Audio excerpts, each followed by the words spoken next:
Gachibowli red stone హోటల్లో nursing student అనుమానాస్పద మృతి కలకలం రేపింది. హోటల్ గదిలో యువతి ఉరి వేసుకుని ఆత్మహత్య చేసుకుంది. ఆమె మరణంపై తల్లిదండ్రులు అనుమానాన్ని వ్యక్తం చేస్తున్నారు. గదిలో పెద్ద ఎత్తున బీర్ బాటిల్స్ ను పోలీసులు స్వాధీనం చేసుకున్నారు. హోటల్ రూంలో తాడుకు వేలాడుతూ యువతి కనిపించిందని వెంటనే ఆమె తల్లిదండ్రులకు సమాచారం ఇచ్చారు జీవన్ అనే వ్యక్తి. పోలీసులు మాత్రం అనుమానాస్పద కేసుగా నమోదు చేసుకుని దర్యాప్తు చేస్తున్నారు. ముగ్గురిని అదుపులోకి తీసుకుని విచారిస్తున్నారు. జీవన్తో పాటు మరొక యువకుడు యువతిని అదుపులోకి తీసుకుని విచారిస్తున్నారు గచ్చిబౌలి పోలీసులు. హోటల్ రూమ్ 505లో ఫ్యాన్కు ఉరివేసుకుని సూసైడ్ చేసుకుందని పేరెంట్స్ కాల్ చేసి చెప్పాడు జీవన్. యువతి సూసైడ్ చేసుకుందని పోలీసుల ప్రాథమిక నిర్ధారణ చేశారు. హోటల్లో ఆధారాలు సేకరించింది. తమకు న్యాయం చేయాలని కుటుంబ సభ్యులు కోరుతున్నారు.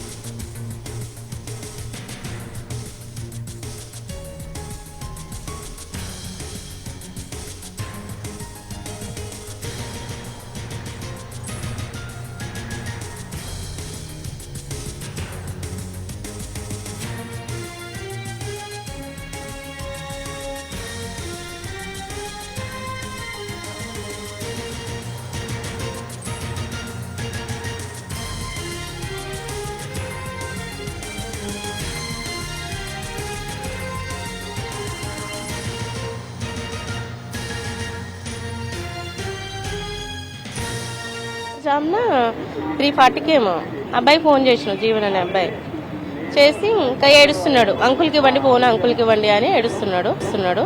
నేనుండి వేరే నంబర్ ఏమో మా పాపది వచ్చింది. మళ్ళీ ఈ అబ్బాయి ఎవరు ఎందుకు అని చెప్పి మీరెవరు అసలు ఎవరు అని అన్నా. అంటే నేను జీవన్ అన్నాడు. నాకు తెలియదు, అక్క వాళ్ళకి తెలుసు.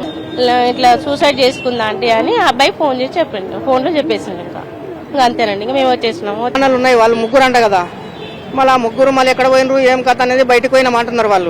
వాళ్ళు హోటల్ వాళ్ళు చంపినరా లేక వీళ్ళు ముగ్గురు చంపినరా ఎవరు అనేది మాకు కావాలి. ఆ రక్తము అవి వెంటనే అంట, మందు తాగినరంట, ఎవరు చంపేదని మాకు ఒక న్యాయం.